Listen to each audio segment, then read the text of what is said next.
¿Cómo se sienten?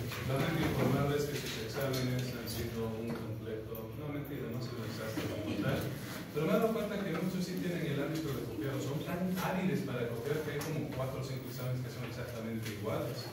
Pues que le preguntaron a la IRA y les digo exactamente lo mismo, o es que tienen un nuevo sistema de copiado que es ultra específico. Pero bueno, la anterior vez nos quedamos en las hernias inguinales como tal, ¿verdad? ¿Lograron investigar algo al respecto? ¿Averiguar algo? ¿Saber algo? ¿Sobre el tipo de reparación? ¿Algo? Nada. ¿Para nada? ¿Hay otras materias más importantes? Qué barbaridad. Sí, hoy vamos a ver las hernias de la pared anterior, como dijimos anteriormente, pero hoy les voy a enseñar los tipos de reparación que existen, los hilos que se usan y específicamente vamos a hablar un poquito más allá acerca de las nuevas técnicas. En este caso, ¿alguien escuchó hablar sobre la cirugía robótica que actualmente está empezando en auge? Una pinche, ¿no? Los nuevos cirujanos en la actualidad ya, se podría decir que en Bolivia estamos retrasados con unos 30 años cuando menos. Actualmente la tecnología que se maneja es la cirugía laparoscópica. Los demás países ya manejan cirugía robótica. Entonces, en esto de reparar las hernias como tal, las nuevas tendencias en cuanto a la cirugía robótica nos obliga a actualizarnos en cuanto al arte de recrear y de reacondicionar los tejidos de una hernia. Ya habíamos conversado anteriormente que en realidad una hernia, ¿qué es lo que era? Protrusión. La protrusión de contenido abdominal por un orificio en la pared abdominal, ya sea naturalmente constituido o secundario a una cirugía o secundario a una iatrogenia, lo que tenga que ser. ¿Sí? Muy bien, continuando con eso entonces, vamos a entrar a las hernias de la pared y las hernias inguinales. Siguiente, por favor.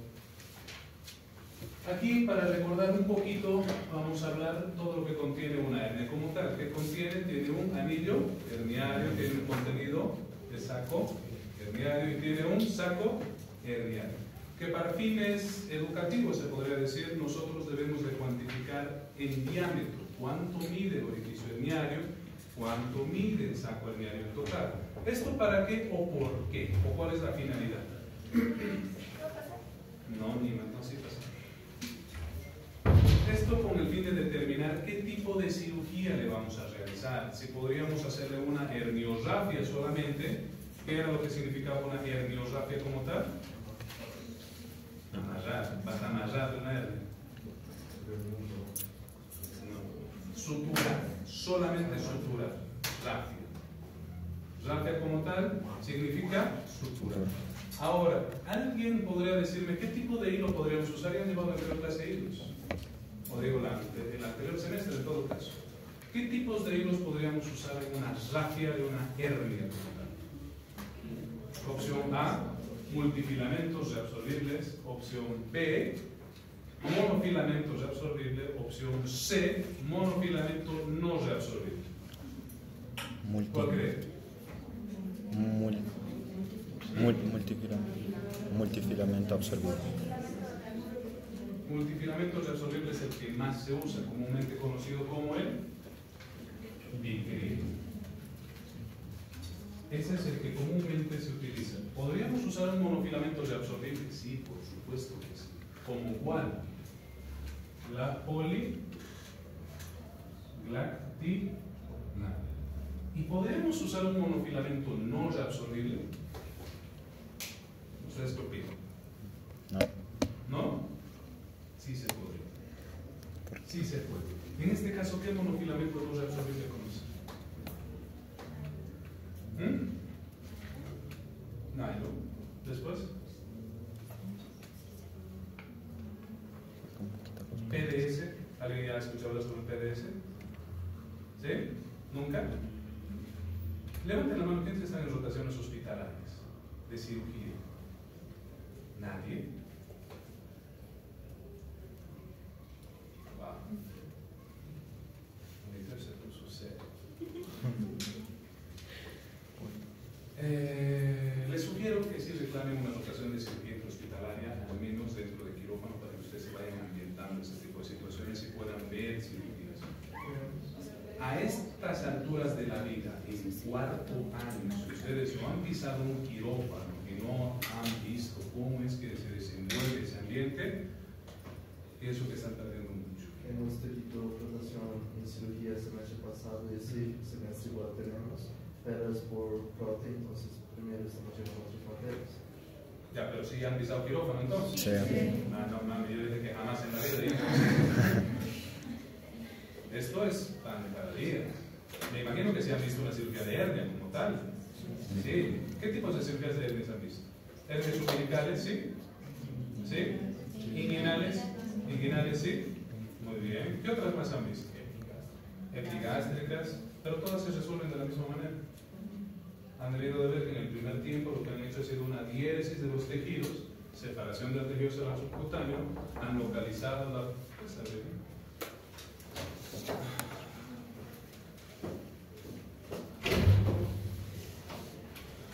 Con este doctor puedo pasar. Sí, pero usted lo que va a decir. Entonces, se llega hacia la aponeurosis. Una vez localizada la aponeurosis, ¿qué es el otro cirujano? Ha identificado el saco herniario como tal, me imagino. Es lo que han debido de ver. Una vez localizado el saco herniario, ¿lo ha abierto o simplemente lo ha reducido? ¿Qué es lo que han visto ustedes? ¿O no han sabido identificar qué es lo que ha hecho? Que también es muy válido. Es muy válido que no sepan identificar lo que ha pasado ahí. No. Inmediatamente después han visto que ha empezado a usar los hilos, se acabó el asunto, le puso la malla y chao. ¿Sí? ¿Sí? Está bien. No tienen el derecho de saber identificar los tejidos como tal, pero sería interesante que sepan al menos qué pasos han hecho. Con todo lo que hemos aprendido anteriormente, sí ya saben identificar todas las capas que se utilizan para llegar hacia la hernia, ¿verdad? Entonces, inicialmente dijimos que atravesamos piel, tejido cerebral subcutáneo, fase de Camper, fase de Scarpa y llegamos a la... ¿A qué llegamos? ¿A la? No, aponeurosis. Después de la aponeurosis, ¿a qué llegamos? Músculo. Al músculo. Atravesamos toda la musculatura como tal. ¿Con qué fase nos encontramos? Con la transversalis posterior. Eso llegamos al peritoneo. Atravesamos eso y estamos en la cavidad abdominal como tal. ¿Verdad? Entonces, ¿qué es lo que se puede hacer con el saco herniario? ¿Qué opinan? ¿Qué creen que se podría hacer? Vamos a imaginarnos que aquí tenemos una hernia umbilical con su saquito y tiene contenido intestinal y mide 2 centímetros. El saco herniario como tal mide más o menos unos 10 centímetros. ¿Qué podríamos hacer? ¿Qué opinan ustedes? Es epigástrica. Bueno, no, es umbilical. En la región umbilical, ¿qué encontraríamos? Piel, tejido cerebral subcutáneo, fase de Camper, aponeurosis. Inmediatamente después viene la fase transversalis porque no hay músculo en la línea alba y viene el peritoneo, ¿verdad? Solo atravesaríamos esas capas. ¿Qué opinan? ¿Qué podríamos hacer al respecto? Y anteriormente habíamos hablado de que la malla la podríamos colocar supraponeurótica, podríamos poner la retromuscular, podríamos poner la preperitoneal también, ¿verdad? Entonces tenemos 3 opciones de cirugía en este caso, ¿verdad? ¿Cuál sería la mejor opción según ustedes? Vamos a imaginarnos lo siguiente. Vamos a imaginarnos un envase de agua. Tiene agua. Es un envase de 150 litros. Se le ponchó y empieza a salir líquido. ¿Me servirá más ponerle un parche por delante? ¿No será que la presión del agua la va a rechazar? ¿Sí? ¿Me servirá más tal vez ponerle un parche por atrás? ¿Sí? Sí, ¿verdad? Porque va a soportar y tolerar mejor la presión, ¿verdad? Sigue ese mismo principio y ese mismo fin la cirugía de la hernia. Eso es lo que se debería de hacer, contener la presión como tal. En este caso, entonces, a partir desde el abdomen, ¿qué tejido nos separaría el intestino de la malla como tal y dónde podríamos dejar la malla? Que ya les preperitoneal. ¿Será la mejor técnica de resolución de hernias? Si me lo preguntan a mí, bajo mi opinión, yo que soy cirujano laparoscopista, sí, es la mejor. ¿Por qué? Porque seguimos este principio. Si colocamos la malla posterior, ningún tejido va a lograr atravesarlo, ¿verdad?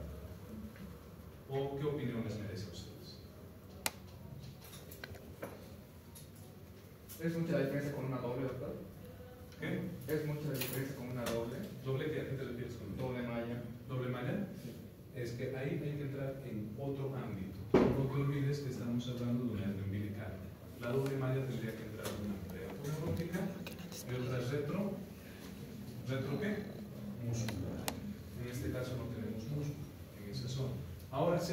única forma de reparar una hernia umbilical? No. Existen, como actualmente debe haber, unas 12 técnicas. ¿Cuáles?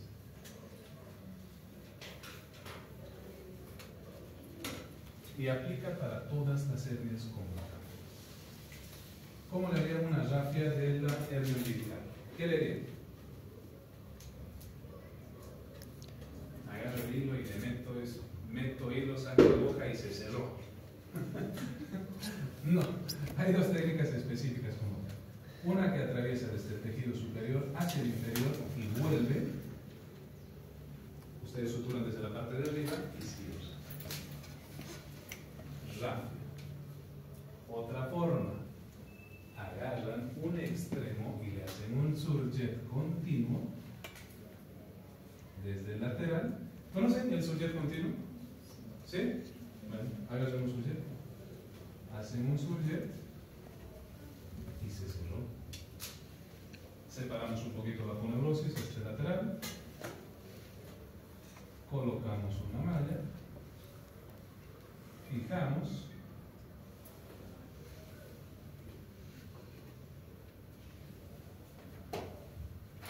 y te olvidaste.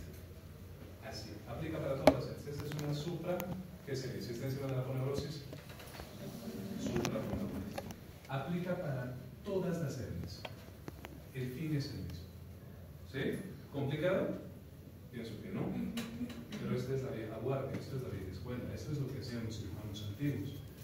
¿Qué es lo que haríamos nosotros en una cirugía laparoscópica? Ingresamos un trocar superior, ingresamos un trocar inferior, ingresamos un trocar lateral. ¿Qué haríamos? Si toda la cavidad está recubierta por peritoneo, separamos un borde del peritoneo, divulsionamos de la misma manera, unos 5 centímetros por encima, 5 centímetros por abajo. Hacemos una sutura interna con un filo, colocamos la malla, cerramos el peritoneo y seca. ¿Difícil? No. ¿Saben dónde se pone complicado? La hernia de la umbilical no es complicada, se pone complicado en la hernia inguinal, que es la que vamos a conversar hoy. Pero se entiende el principio de cómo se debe de reparar una hernia, ¿verdad? ¿Les queda alguna duda al respecto? ¿En algún punto? ¿Dudas, preguntas, cuchicheos, chismes? ¿Algo? ¿No? ¿Clarísimo? ¿Sí? ¿Por qué no hablan ellos? ¿Qué pasa? ¿Por qué están asustados?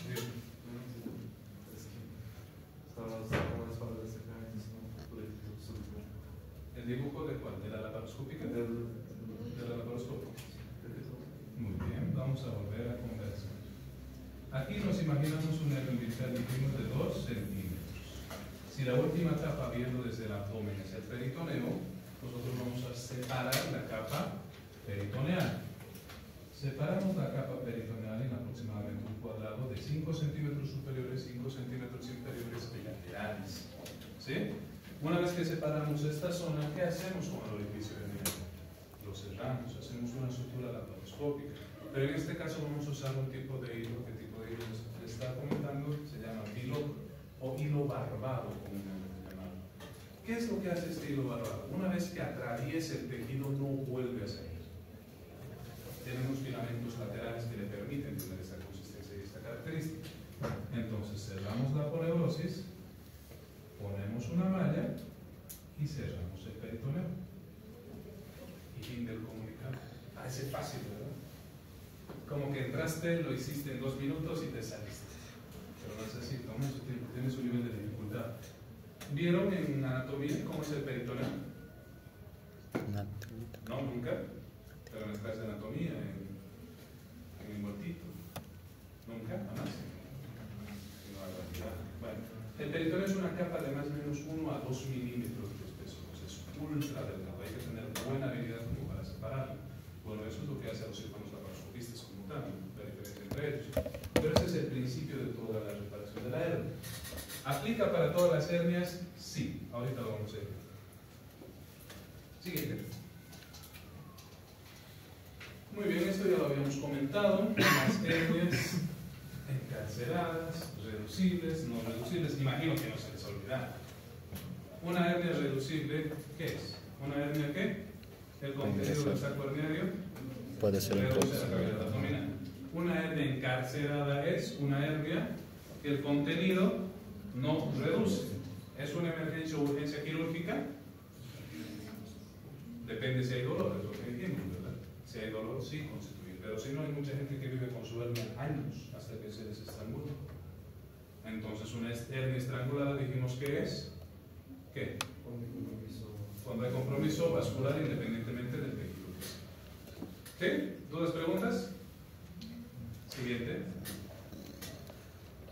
Muy bien, ya lo habíamos comentado anteriormente que las hernias inguinales representan el 75% de todas las hernias, el 70% representan las hernias indirectas, el 30 al 40% representan las hernias directas. ¿Y cuál dijimos que era la diferencia y característica de una hernia directa y una indirecta? El triángulo de Eisenbach. Entonces, ¿cuáles son los componentes de este triángulo? Tenemos la vaina de los rectos. De forma superior tenemos las arterias o los vasos epigásticos. Y de forma inferior tenemos el ligamento ¿qué? Inguinal. Cualquier cosa que atraviese por el medio es una hernia directa. Y lo que salga por fuera de ese triángulo es una hernia indirecta. Ciencia espacial. Qué complicado es estudiar la carrera. Muy bien. Siguiente. Esto es importante. Anteriormente habíamos comentado que la hernia inguinal como tal, el orificio inguinal como tal, tiene un techo, tiene un piso, tiene una pared anterior y una pared posterior. ¿Verdad? En esta imagen superior derecha podemos evidenciar el alineo inguinal interno y podemos evidenciar el alineo inguinal externo. La capa posterior del alineo inguinal representará ¿qué? ¿Qué creo? Y siempre me olvido la parte espalda. ¿Qué representa el anillo posterior? El anillo inguinal interno. O el conducto inguinal, ¿qué representará la pared posterior? ¿Alguna duda, alguna idea? ¿Idea? Ya, facilita.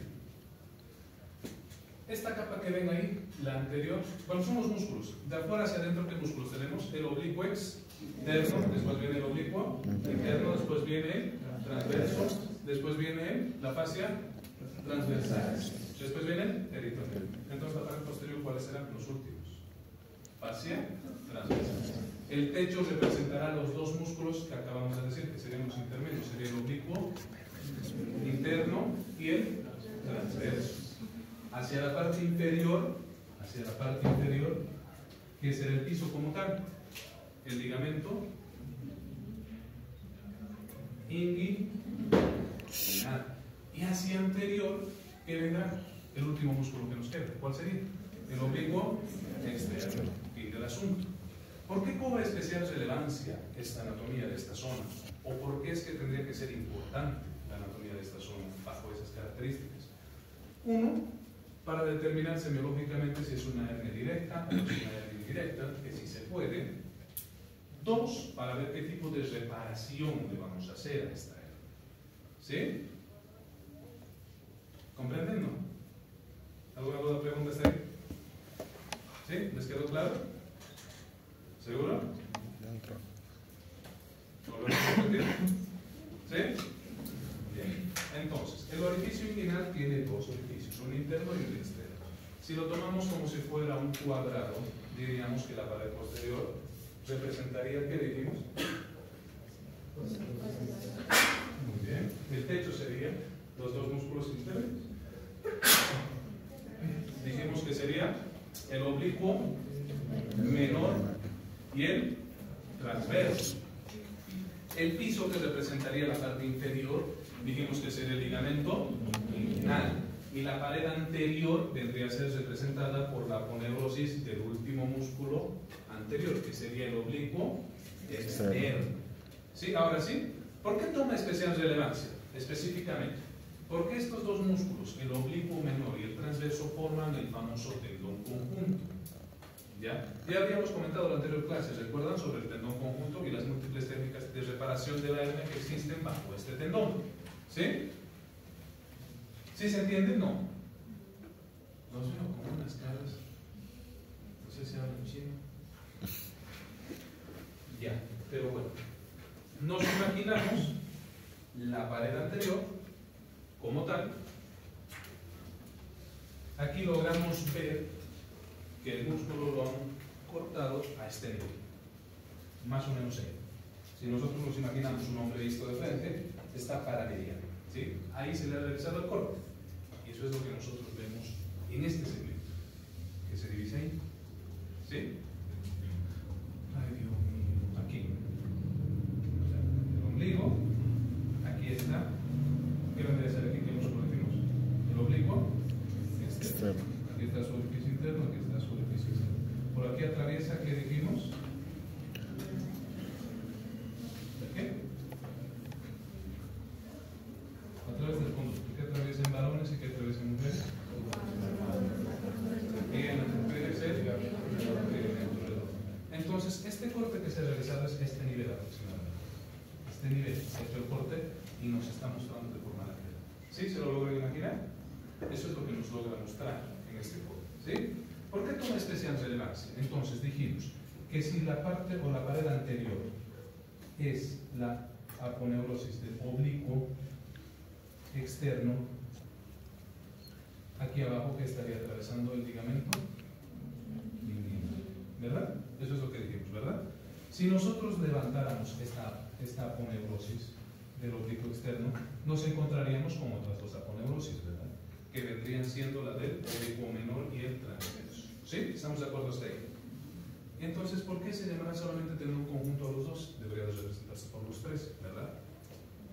La explicación es muy sencilla. Nosotros, al momento de reparar la hernia, abrimos la aponeurosis del oblicuo externo.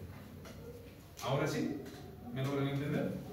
Si nosotros abrimos la aponeurosis del oblicuo externo, nosotros nos vamos a encontrar con las dos aponeurosis que nos restan, que serían del oblicuo menor y la del transverso. Entonces, la unión de estas dos aponeurosis toma el nombre de tendón conjunto. Listo, fin de la sopa. Hasta ahí sí logran entenderlo, ¿verdad? Necesito que me logren entender e imaginarse esto de forma anatómica en su cabeza, porque vamos a hablar de los distintos tipos de reparación, pero necesito que tengan eso en su cabeza. ¿Sí? ¿Cuál es el tendón conjunto? ¿Cómo se llega al tendón conjunto? ¿Sí? Entonces, si el tendón conjunto está en la parte inferior, ¿será posible o será viable? Estamos hablando de que por aquí atraviesa la hernia, ¿verdad? Por el orificio interno. ¿Será posible o será viable reparar la hernia uniendo el tendón conjunto con el ligamento inguinal? Ustedes lo que total, estoy cerrando la aponeurosis, ¿no? Dijimos que aquí tenemos agua y vamos a seguir el principio de que aquí tiene un orificio. Y en este caso vamos a representar el orificio por el orificio inguinal. ¿Será viable suturar esta zona? El orificio inguinal, la mitad. Cerraríamos el defecto solamente uniendo dos tejidos, el tendón conjunto al ligamento inguinal. ¿Sí se logran imaginar lo que les estoy hablando? ¿Sí? Entonces, ¿será viable este tipo de cirugías? Pues hace como 150 años fue muy viable a un cirujano que se llamaba Bassini. Esta técnica es la técnica de Bassini. Es la reparación de la hernia inguinal según Bassini. ¿Sí? ¿Suena muy descabellado? Sí, ¿verdad? Aquí tenemos como 3 centímetros de diferencia entre esa zona, entre el ligamento inguinal y el tendón conjunto. Unir esos 3 centímetros de tejido hacía que la hernia sea con mucha tensión. ¿Y qué es lo que pasará si un tejido está con mucha tensión? ¿Qué causará? Ya, dice el compromiso vascular, ¿qué generará en el paciente? Dolor. Les causaba mucho dolor. ¿Ya? Entonces, el siguiente tipo de reparación de hernia, en este caso sería hernia rápida, vendría de la mano de un maestro cirujano llamado Shoulders. este cirujano repararía la hernia bajo un modelo muy interesante. Entonces, si nosotros imaginamos la hernia como tal que está atravesando por el orificio inguinal, imaginémonos ahora desde la pared posterior, imaginamos que abrimos la aponeurosis del oblicuo externo. Se abre como un libro, se abrió. Nos deja al descubierto ¿qué? ¿Qué nos dejaría al descubierto? El orificio inguinal, interno y externo. ¿Qué atraviesa por ese orificio, dijimos? El cordón espermático y en la mujer el. Entonces imaginémonos que el saco herniario atraviesa por ahí, tiene una porción del intestino. ¿Sí? Nosotros, hábiles cirujanos, separamos el saco herniario, lo reducimos, volvemos a introducirlo hacia la cavidad. En este caso, que es lo que hacía el maestro Schuldeis, abría también todo lo que es la aponeurosis del oblicuo menor, el transverso, hasta llegar a la fascia transversalis y hacía una reparación en planos. Eso era lo que hacía el doctor Schuldeis hace 100 años. ¿Es una buena técnica? Es una excelente técnica. ¿Cuál es la principal razón por la que no se la usa muy a menudo? Que requiere mucho tiempo y se necesita mucha precisión quirúrgica. ¿Por qué? Porque si el peritoneo mide 2 milímetros o 1 milímetro, la fascia transversalis mide 1,5. Y hay que tener la habilidad para reparar la fascia transversalis, reparar el tendón conjunto y posterior a eso reparar la aponeurosis del oblicuo externo. ¿Sí se imaginan lo que les hablo? Reparación en capas, una por una. ¿Qué tipo de hilo usaba el maestro Schuldeis? ¿Qué ustedes creen que usaba? Prolene, Vicryl, PDS, poligrafina. ¿Alguna idea? Lino, usaba lino. ¿Qué es importante? No, eso ya pasó a la historia, hace 150 años. De que se sigue usando muy pocas veces y para ligaduras. El lino no es un material que soporte mucha tensión, pero la cirugía en capas como tal y de resolución sí hacía que se tuviera. ¿Sí? ¿Alguna duda o pregunta hasta ahí? Ninguna. Ahora, ¿alguna vez han escuchado sobre la reparación de la hernia del tipo Lichtenstein? ¿Verdad? ¿Cuál será la diferencia entre los dos anteriormente nombrados? Lichtenstein libre de tensión. ¿Les suena ese nombre? ¿No? ¿Ni idea? ¿Jamás en la vida? Qué bárbaros. Muy bien, los voy a seguir dejando con intriga. Vamos a avanzar. Pero sí les queda claro lo que es la anatomía de la zona inguinal, ¿verdad? Muy bien, siguiente. Bueno, hay unas partes de todo lo que ya habíamos comentado anteriormente. A mí me gusta hablar sobre la marcha y explicarles todo. Que sí están las diapositivas, sí. Que las pueden leer de las diapositivas, sí, pero soy de la idea de que si yo les explico segmento por segmento y parte por parte, me van a comprender más. O es que es mejor que sea acompañado por las diapositivas. No creo.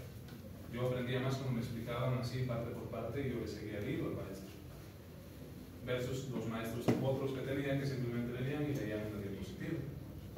Bueno, al menos es mi particularidad. Muy bien. Siguiente.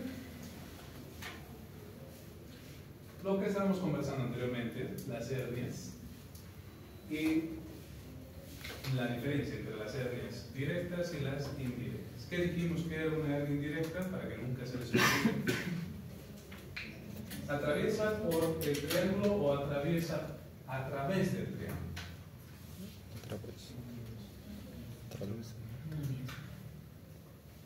¿Qué opinan? No puede ser, si ya les he dicho 50.000 atraviesa el triángulo, ¿verdad? Esa es una hernia. Y si sale por encima, por fuera de ese triángulo, pasa a ser una indirecta. ¿Les queda alguna duda bajo esta premisa sobre el triángulo de Heisenberg y las diferencias entre las directas, indirectas y las femorales? ¿Qué dijimos que era una femoral? Por debajo del ligamento inguinal. Muy bien. En el triángulo de ciencia cósmica. Siguiente. Muy bien, el conducto femoral. Aquí algo que es rescatable es el ligamento de Gimbernat. La cintilla iliopubiana, comúnmente conocida como ligamento, ya lo venimos repitiendo como loros. ¿Cuál sería el piso, dijimos, del conducto inguinal? En los libros les encanta confundirse con muchos términos diacrónicos, pero eso es todo. Ahora, ¿por qué no serviría el ligamento de Gimbernat y el ligamento de Cooper? Es interesante cuando es una cirugía laparoscópica. Nos vamos a imaginar un poquito más adelante, tengo algunas imágenes que mostrarles, como por ejemplo de la Liechtenstein, les voy a explicar con algunas otras imágenes un poquito más adelante, ¿sí? Pero quédense con esa imagen. El ligamento de Gimbernat está inmediatamente inferior al ligamento inguinal, en la zona anterior, en la sínfisis del pubis. Posteriormente, inferolateral, está el ligamento de Cooper.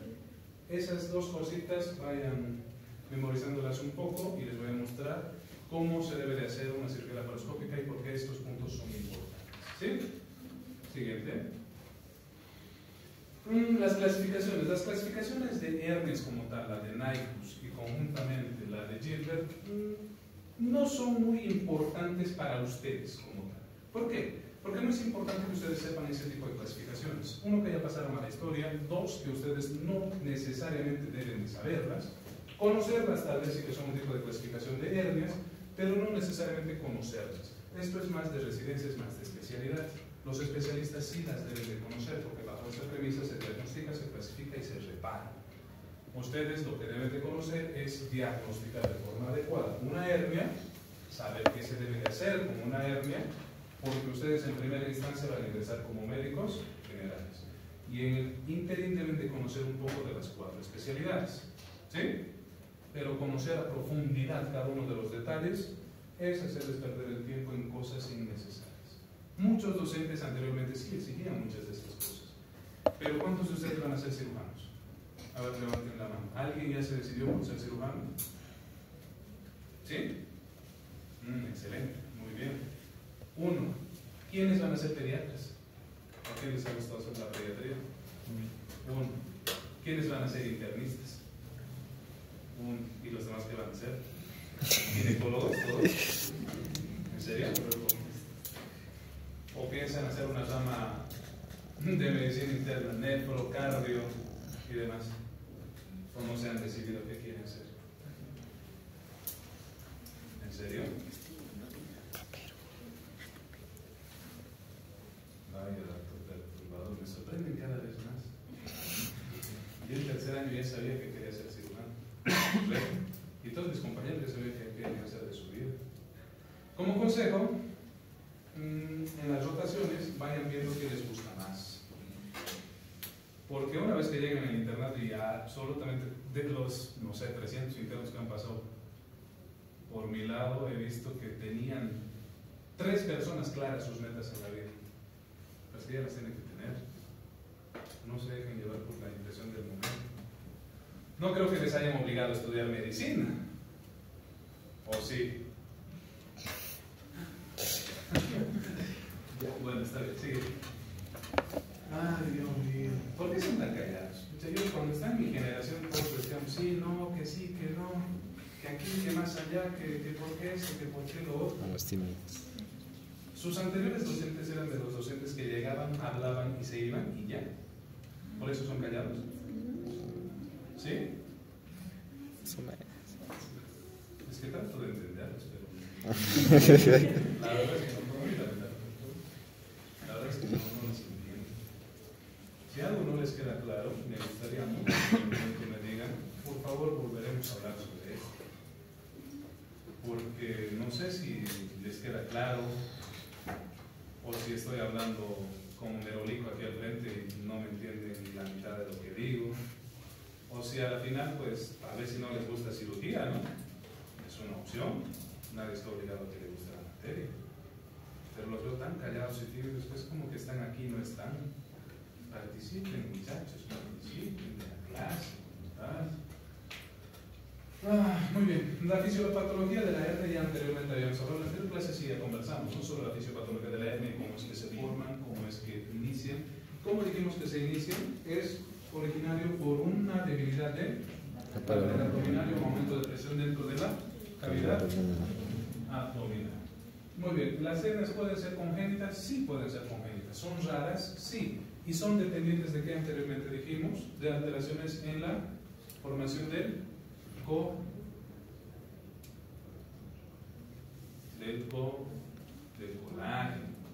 Muy bien, cuando hay fallas en la generación o la segregación del colágeno, ¿qué dijimos que podría pasar? Que hay hernias congénitas. ¿Existirán hernias inguinales congénitas? Sí, sí las hay. Hay múltiples. Tiene que ver específicamente por el diámetro del conducto inguinal, en este caso el interno.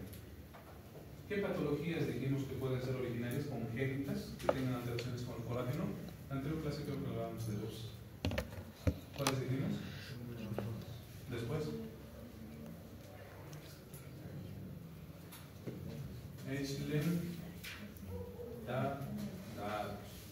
¿Qué tiene que ver con la segregación o la generación del colágeno?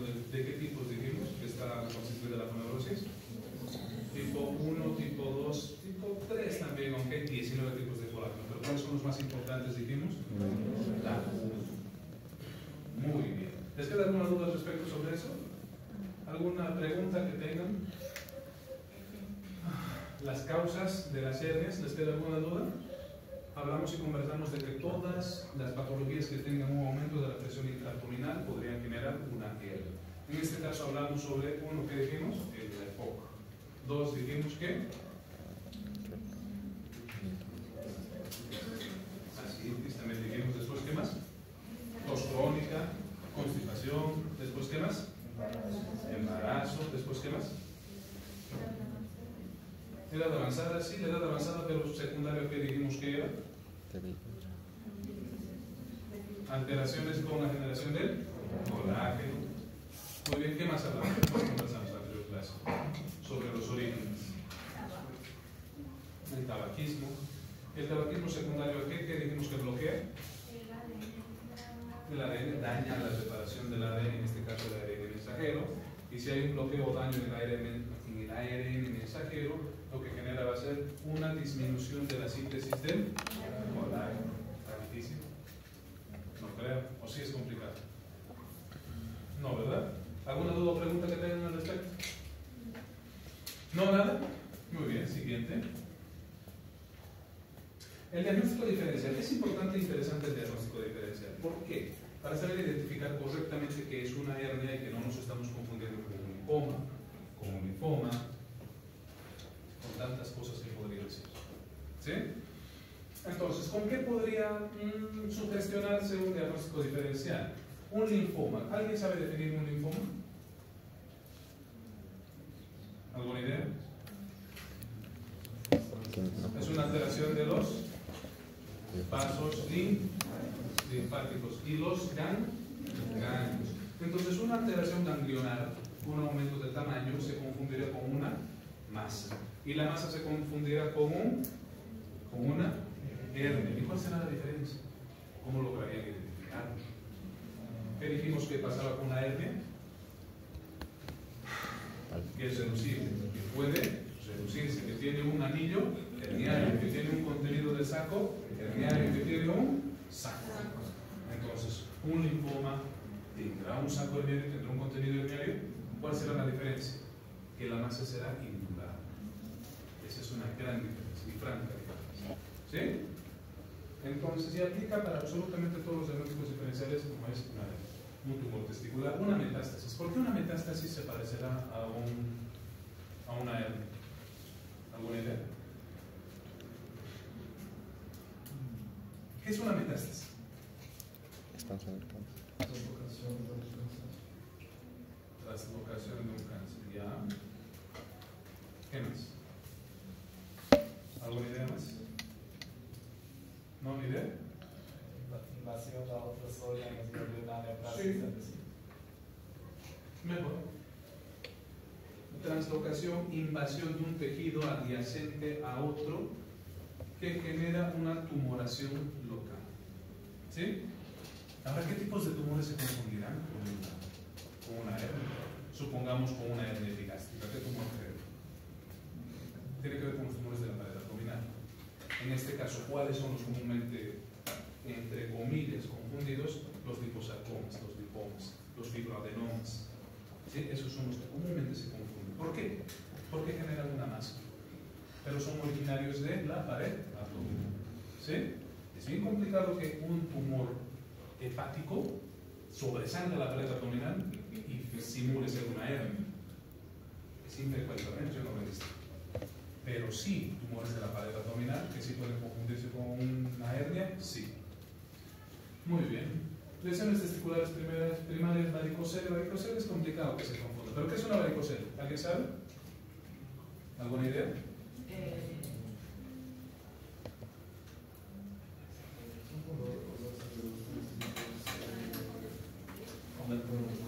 Las que vasos. Ya, específicamente el plexo venoso.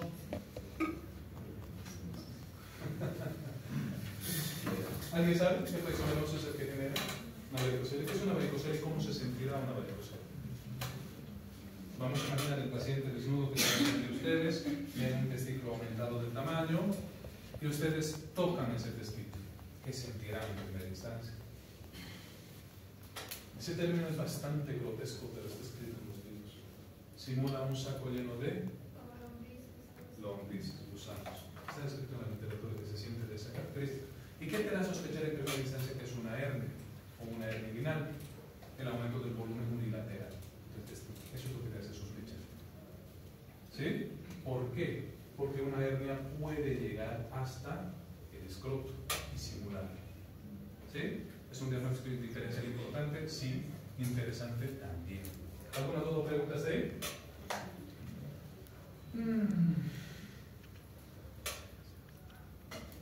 ¿Un quiste sebáceo se podrá confundir con una hernia? ¿Qué es un quiste sebáceo? ¿Alguien sabe? ¿Sí? A ver. Es cuando la válvula sebácea produce tanto que se acomoda y se convierte como una masa. Muy bien, pues eso es lo que es exactamente.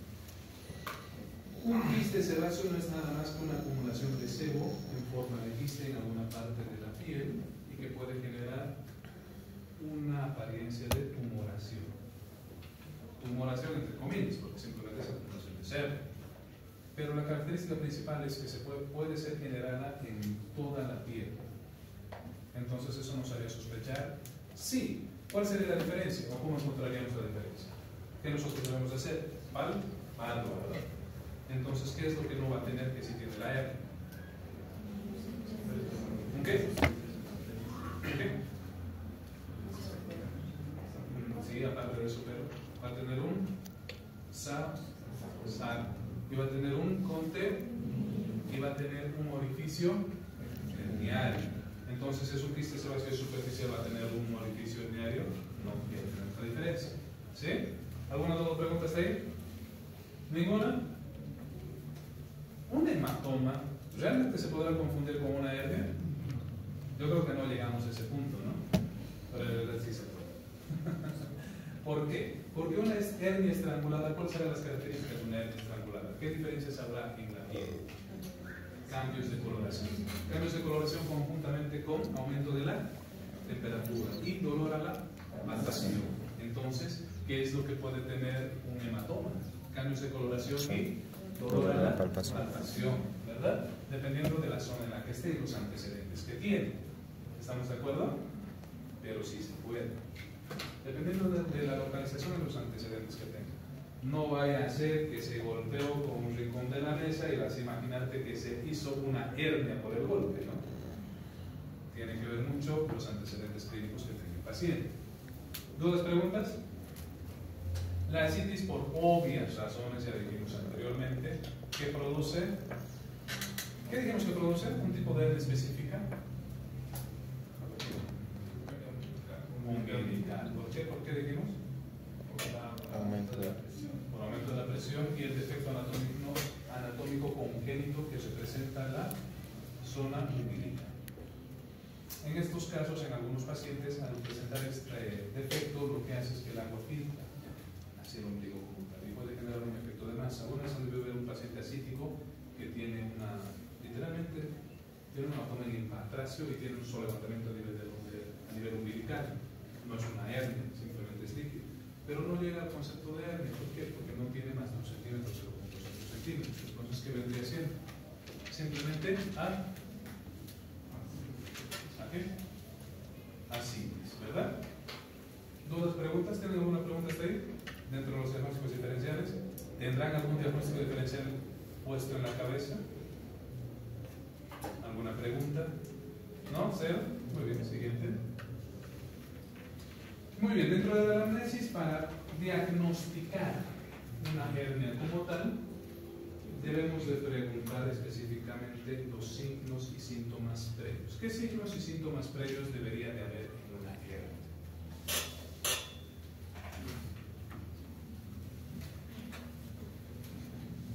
Dolor, muy bien, debe de haber dolor. Posterior a eso, ¿qué debe de haber? ¿Qué?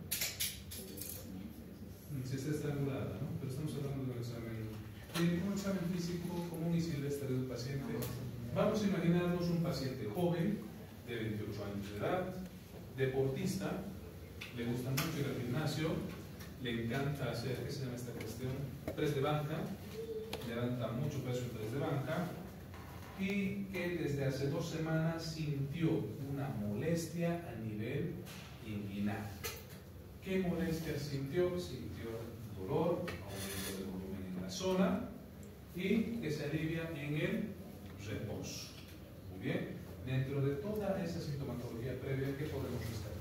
Signos y síntomas que debería de tener, dijimos, dolor, aumento del volumen en la región, ¿sí? Que reduce o hay cambios o alivia la molestia en reposo. Muy bien, entonces en esta indagando podríamos verificar qué es lo que nos interesaría: el tiempo de evolución. ¿Cuánto tiempo ya lleva con una hernia? Si es reciente o ya es crónica, ¿sí? ¿Alguna duda ahí al respecto? ¿Qué más le preguntaría en este paciente? Si fuma, exacto. ¿Por qué dijimos que si fuma? Exacto. ¿Y qué es lo que tendríamos que hacer con este paciente para programar su cirugía? Quitar el hábito por lo menos de 3 a 6 meses para que haya una recuperación adecuada. ¿Sí? Y otra cosa que habría que verificar es si la hernia reduce, no reduce o está estrangulada. Difícil, no creo. Siguiente. Muy bien, importante, la exploración física. ¿Cómo se debe de hacer la exploración física de una hernia? La hernia inguinal y de cualquier hernia. ¿Qué es lo que nosotros debemos de hacer con el paciente recostado? Vamos a imaginarnos que inicialmente una hernia umbilical. ¿Por qué una hernia umbilical? Porque es fácil de diagnosticar. Vamos a tener al paciente recostado, de cúbito dorsal. El paciente nos refiere que tiene una molestia, dolor, desde hace más o menos 2 años en la región umbilical. Incrementa el dolor al esfuerzo físico y disminuye en el reposo. Existe aumento de volumen de la región umbilical al esfuerzo físico y existe una disminución del aumento de volumen al reposo. Nosotros vamos al paciente, ya sospechamos que es una hernia umbilical. ¿Qué es lo que hacemos? Inicialmente, ¿qué es lo que deberíamos de hacer en abdomen? Debemos hacer inspección. Después, ¿qué hacemos? En abdomen, auscultación. Después hacemos una palpación y después una perfusión. Entonces, a la observación o a la inspección, ¿qué encontraríamos en este paciente? Un aumento de volumen a nivel umbilical. ¿Qué más? A la auscultación, ¿qué encontraríamos? Ruidos hidroaéreos, no hay relevancia, positivos, normativos. ¿De cuánto será normativo? ¿Cuánto? De 5 a 30, ¿tan variables?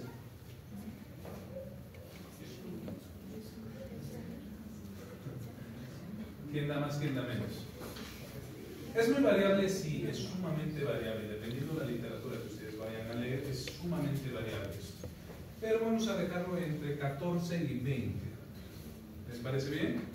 ¿Es un número razonable para ustedes? Excelente. Posterior a eso, ¿qué vamos a hacer? Dijimos palpación. A la palpación, si la hernia como tal tiene un saco contenido y un orificio herniario, ¿qué es lo que deberíamos de palpar? Esta hernia umbilical. Un orificio herniario. Y cuando lo palpamos, ¿qué nosotros deberíamos de verificar? ¿Cuánto mide? ¿Sí? ¿Y cómo es que nosotros sabemos cuánto mide? Agarramos una regla y lo medimos. Opción A. Opción B, agarramos un bolígrafo, más o menos calculamos, vamos a la regla y lo medimos. Opción C, medimos nuestros dedos y medimos la hernia y sabemos cuánto tiene. Opción C. Sí, correcto, es la opción C. Posterior a eso, ¿qué debemos de hacer? Dijimos, medir el saco herniario. ¿Y cómo nosotros medimos el saco herniario? ¿Cómo deberíamos de medirlo? ¿Alguna idea? Ni idea. ¿Ninguna? En lo absoluto. Ahí sí podríamos agarrar una regla. Es válido. Podríamos calcular cuántos dedos tiene y medirnos nosotros cuántos dedos pensamos que tiene. Pero ¿por qué sería importante medir el saco herniario?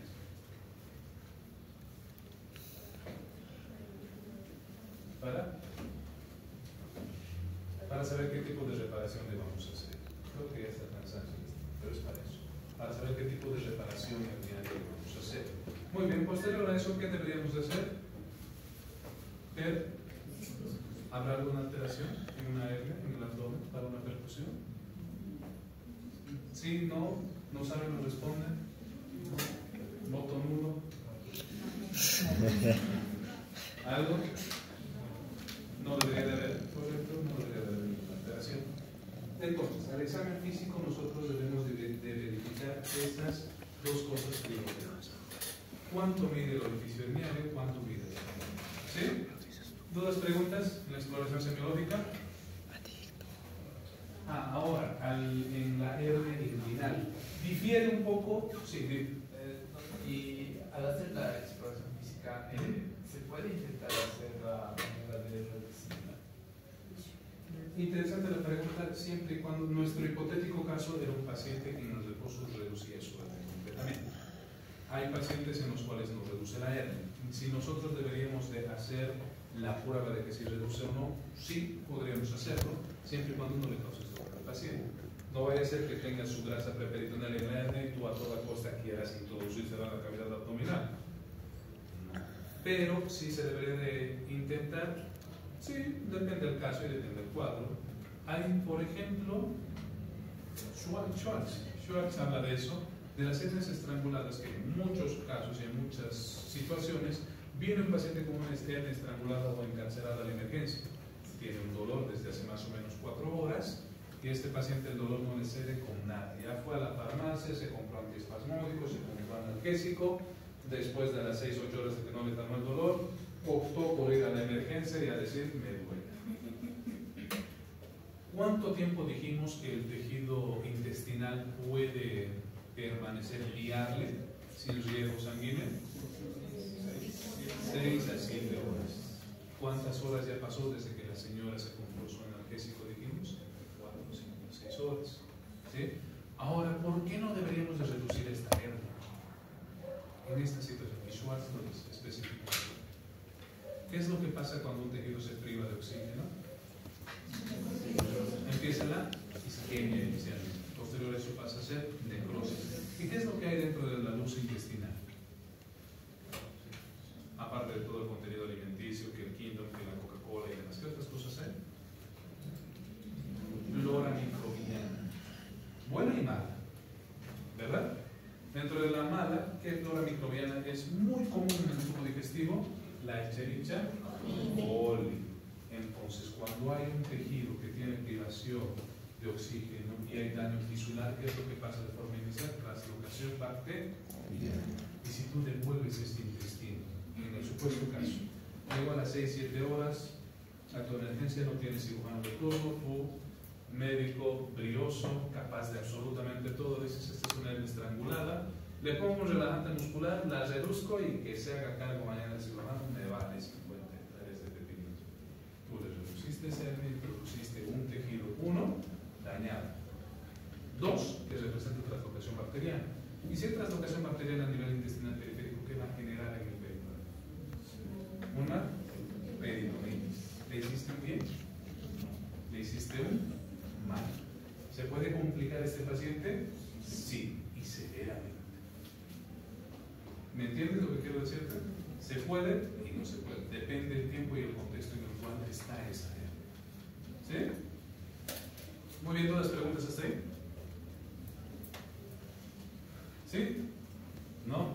¿Se comprendió o no se comprendió? Sí, ¿cuál? ¿Sí no se comprendió o sí se comprendió?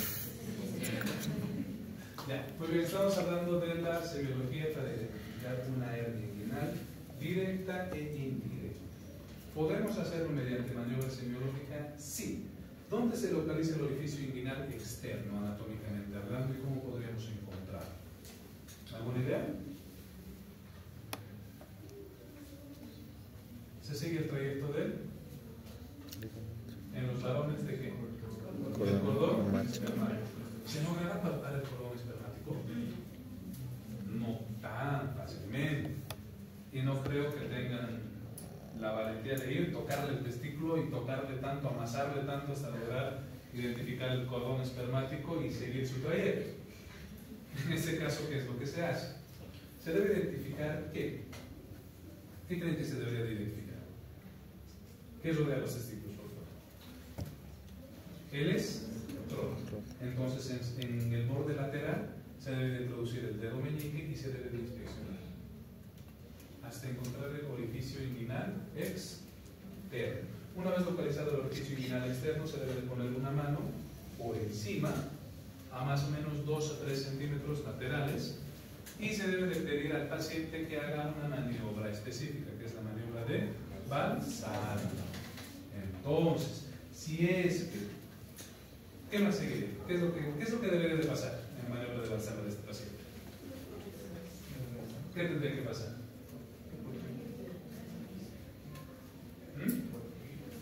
Debería de protruir o generar un impulso. ¿En dónde? En la mano superior y en la mano inferior. Chan, chan, chan, chan. Chan, chan, chan. ¿Ah? Pues ahí está escrito.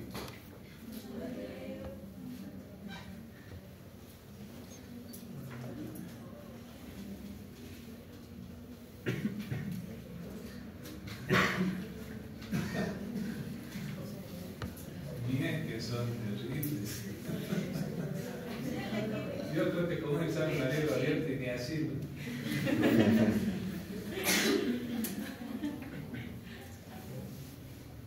A ver, ¿cómo es? ¿Ahí ve? ¿Puedes leer?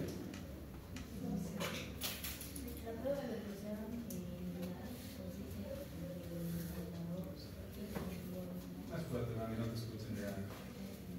No sé qué se llama. ¿Cómo te llamas, hijo? ¿Qué tienes tu chaquetita, María? Marco. Marco. Me vas a comentar si le escuchas a la idea hablar, ¿ya? A ver. La prueba de oclusión inguinal consiste en que el examinador obstruye el anillo inguinal interno con un dedo mientras se pide al paciente que tosa. Un impulso controlado sugiere una hernia indirecta, mientras que la hernia persistente sugiere hernia directa. La transmisión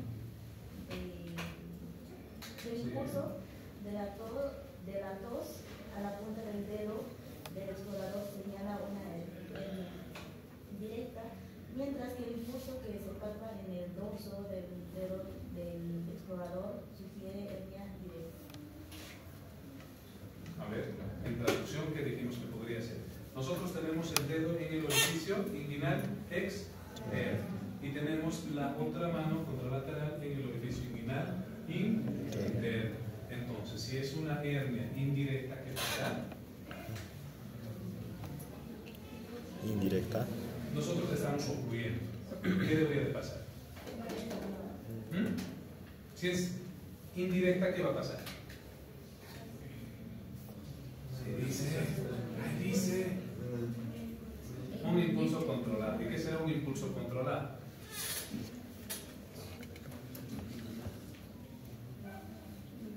Que va a ser una simulación de un golpeteo en la zona de la mano. Y si es que esta hernia persiste y no genera el golpeteo y atraviesa de forma directa, será una hernia. Lo contrario.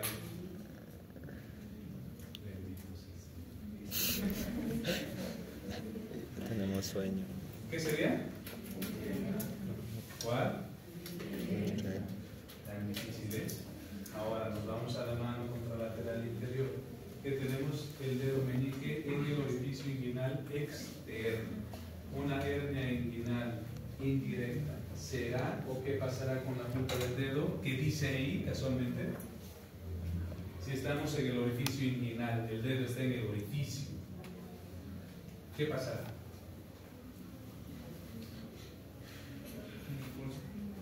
Un impulso, pero nos dirá que corresponde a una hernia directa o indirecta. Directa. ¿Por qué? Porque está en el orificio inguinal nuestro dedo, y si lo tocan significa que nuestro dedo está en el orificio inguinal y sigue el trayecto del cordón inguinal. ¿Qué será? Directa. Y si toca algún reborde, ¿será? Indirecta. ¿Por qué no sigue el trayecto del canal? Nada, tan complicado, ¿eh? Y está escrito, imagínense si está escrito y aún así. Siguiente. Ahora, dentro de los estudios de imagen es importante determinarlos. ¿Qué nosotros podríamos pedir a una hernia como tal dentro de los estudios de imagen? Vamos a suponer que dentro de los estudios de imagen tenemos la más antigua, la más conocida y la que hay en todos lados, que sería una radiografía. Posterior a eso tenemos una ecografía. Posterior a eso tendríamos una tomografía. Y posterior a eso tendríamos una resonancia magnética. En ese orden de invención. ¿Una radiografía nos servirá? ¿Seguros? Sí. ¿100%? ¿Qué apuestan? Es importante, pero en determinados casos. Todo sirve, absolutamente todo. ¿En qué tipo de casos nos servirá una radiografía? ¿Habrá aire dentro de la luz intestinal? Sí, ¿verdad? Y en la radiografía, ¿cómo se logra identificar aire? ¿Es radiolúcido o es radiópaco? Muy bien. En este caso, si nosotros tenemos aire en la luz intestinal y tenemos intestino sobresaliendo por la pared abdominal en una hernia estrangulada, ¿qué nos determinará?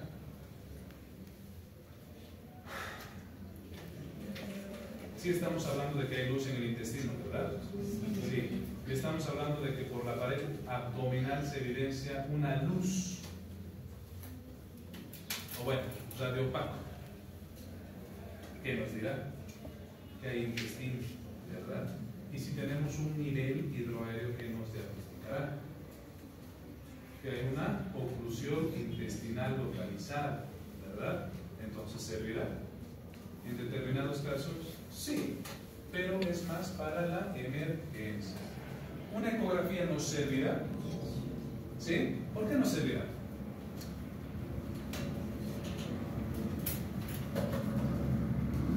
¿Alguna idea? ¿Se observan qué? ¿Las qué? Más fuerte. Para empezar, la ecografía es operador dependiente. Es que si el ecógrafo o el ecografista no es bueno, no nos sirvió de nada. Pero ¿qué nos determinará una ecografía como tal? Si la pared abdominal está endeble o no, y si no está endeble, ¿cuánto mide el orificio herniano? Eso nos determinará. Nos determinará el saco herniario y el contenido del saco herniario. ¿Será importante? Sí, muy importante, para saber cómo le vamos a reparar esta. ¿Sí? Entonces, hablamos de que la ecografía tiene una sensibilidad del 80% y una especificidad del 65%, operador dependiente. Todo eso es operador dependiente. Muy bien. Ahora, siguiente. La otra prueba o estudio de imagen que podríamos pedir sería una tomografía. ¿Y una tomografía será importante o será útil? Sí. ¿Sí? Les comento que tiene mayor especificidad pero menor sensibilidad. Entonces, ustedes qué opinan. ¿Sirve o no sirve? ¿Qué dice el público? Sí. ¿Sí? ¿Positivo?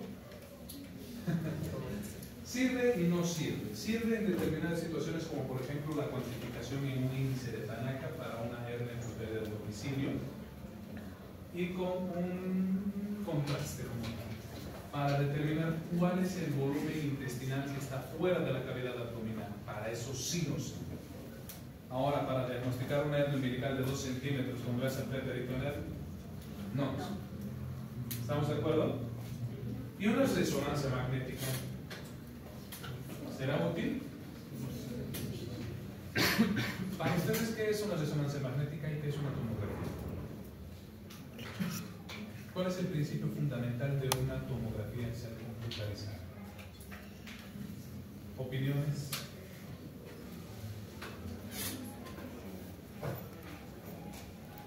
¿Ni idea? Los veo tan cansados. ¿Qué hora es? ¿A qué hora finalizan nuestro juego? O sea, nos quedan 5. 15 minutos. No, 5. 8 minutos. Qué barbaridad. Ya, entonces sí nos sirve la tomografía porque nos cuantifica el porcentaje intestinal que podría estar fuera de la cavidad. Una resonancia magnética nos sirve, sí, es un poquito más específica, sí, nos muestra el tejido con mayor claridad y relevancia, sí, esa es su finalidad. Pero podríamos diagnosticar una hernia con una ecografía simplemente perfectamente y sin ningún problema. Para lo único que nos serviría es para las hernias con pérdida de domicilio, como ya anteriormente les había comentado, y para cuantificar el índice de Tanaka del mismo. Siguiente. El tratamiento, dentro del tratamiento no quirúrgico, ¿se podrá tratar una hernia con un tratamiento no quirúrgico? ¿Sí? ¿Con qué? ¿Le doy paracetamol y cierro la hernia? ¿No? ¿Qué opinan ustedes? ¿Médicas higiénico? Dietéticas. ¿El uso de pajas ayudará? Sí. Sí, perfectamente. ¿Qué es lo que ayuda a hacer? A contener la hernia y que no protruye por fuera de la... ¿De qué? De la pared abdominal, intercomunicado. Ahora, dentro del tratamiento quirúrgico, ¿qué dijimos que podríamos hacer? Una herniorrafia o una hernioplastia, que ya estábamos comentando anteriormente. Muy bien, dentro de los signos que indican estrangulamiento o estrangulación, ¿qué dijimos que va a haber? Al inicio, cambios de coloración. Posterior va a haber dolor. Posterior, ¿qué va a haber?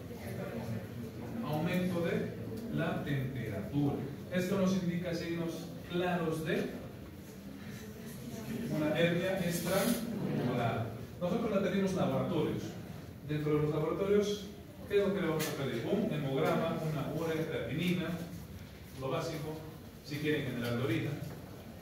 Dentro del hemograma, ¿qué debería de haber? Si hay un tejido inflamatorio, ¿qué va a pasar? Leucocitos. Perfecto. Y una migración de los polimorfos nucleares. Con esto se va a elevar el PCR. Sí, no. Listo. Tienen su diagnóstico.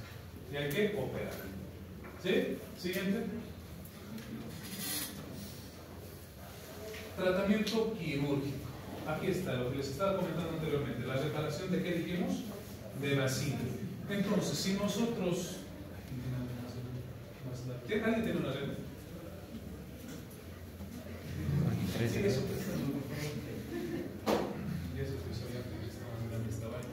Entonces dijimos que si nosotros cortamos, ¿qué dijimos que cortaríamos al principio? ¿Qué es lo que vemos primero? ¿De adentro hacia afuera? ¿O les digo de afuera hacia adentro? La poneurosis del músculo oblicuo externo. Casualmente dijimos que era la pared anterior de ¿qué? Del conducto inguinal. Entonces, si nosotros unimos el conducto inguinal externo con el interno y nosotros levantamos la aponeurosis del oblicuo externo, dijimos que íbamos a encontrar una aponeurosis aquí, o un tendón comúnmente conocido como el tendón conjunto. Y la unión del tendón conjunto con el ligamento inguinal representaba la cirugía de Pacini. Ese es el principio de la cirugía y eso es lo que se hace. ¿Sí? ¿Alguna duda o pregunta ahí al respecto? ¿Ninguna? Perfecto. Entonces, ¿qué dijimos que iba a ser la reparación del tipo Schultes? Aquí más o menos podríamos identificarlo, aunque no este no es el principio como tal. Pero va de la mano así. Primero se cierra una capa, luego la siguiente y luego la siguiente. Esa es la de Schultes. Les voy a explicar más tarde. Siguiente. Aquí está, la de Schultes. Nos imaginamos totalmente la separación de todas las capas del abdomen como tal. ¿Sí? Y si nosotros separamos de atrás hacia adelante, ¿qué deberíamos de ver? Dijimos, la fascia atrás, de atrás. Y lo que hace Schultes es hacer este tipo de reparación. Con un surgir continuo, cierran todas y cada una de las capas. ¿Será fácil separar estas capas? No, es sumamente complicado. Pero esto le da la particularidad a Schultes. La cirugía no es mala, la de Pacini ya no se usa. ¿Por qué no se usa? Porque genera tensión en la zona. Si hay tensión, dijimos que produce dolor. En cambio, la de Schultes repara toda la pared abdominal como tal, desde sus cimientos hacia anterior. ¿Será buena? Sí, es muy buena. Es muy complicada de hacer. ¿En qué casos se realiza? En situaciones donde nosotros no tengamos una malla protésica para la colocación de la misma y nosotros queremos hacer un cierre efectivo de la pared abdominal, se hace la Schultes. ¿Sí? ¿Alguna pregunta en esta reparación? ¿Qué tipo de hilo se podría usar o se debería de usar? ¿Lino? No. Dijimos que él lo hacía hace 50 años. ¿Qué deberíamos de usar nosotros en la actualidad, hoy 2025? Un multifilamento reabsorbible, monofilamento reabsorbible o un monofilamento no reabsorbible. ¿Cuál? Biclin, perfecto. ¿Ustedes quieren usar Biclin? Perfecto. Excelente situación y excelente elección. ¿Podríamos usar polilactina, que es un monofilamento reabsorbible? Perfectamente lo podríamos usar. ¿Podríamos usar un PDS, que es reabsorbible? Sí, podríamos usar. Cualquier tipo de hilo que sea reabsorbible sí se podría usar. ¿Por qué no se podría usar un hilo no reabsorbible monofilamento? ¿Por qué creen? Al ser un cuerpo extraño y al usar múltiples capas y múltiples hilos en cada una de las reparaciones va a generar un síndrome de cuerpo extraño y puede generar granulación. Y si hay un aumento de volumen en la zona que anteriormente hubo una hernia, ¿qué va a generar? Dolor. Por eso no se puede usar. ¿Sí? Siguiente. La de McVeigh ya no se usa, esa sí que ya no se usa para nada. ¿Por qué no se usa? Seguía el principio de Pacini, pero hacía más tensión en la zona. También unía el tendón conjunto, pero su reparación como tal no era muy efectiva, había mucha recidiva y como tal ya no se usa más. Pero es interesante conocerlo. ¿Por qué? Porque une el ligamento de Cooper. ¿Y el ligamento de Cooper dónde dijimos que está? Por debajo del ligamento inguinal. Y si ya de por sí unir el tendón conjunto con el ligamento inguinal producía tensión, ¿qué creen que podría pasar si lo unimos mucho más abajo? Más tensión y más dolor. Fin de complicado. ¿Siguiente? Me avisen cuando ya sea ahora, ¿ya? Ya está. No le digan cosas. Ya está.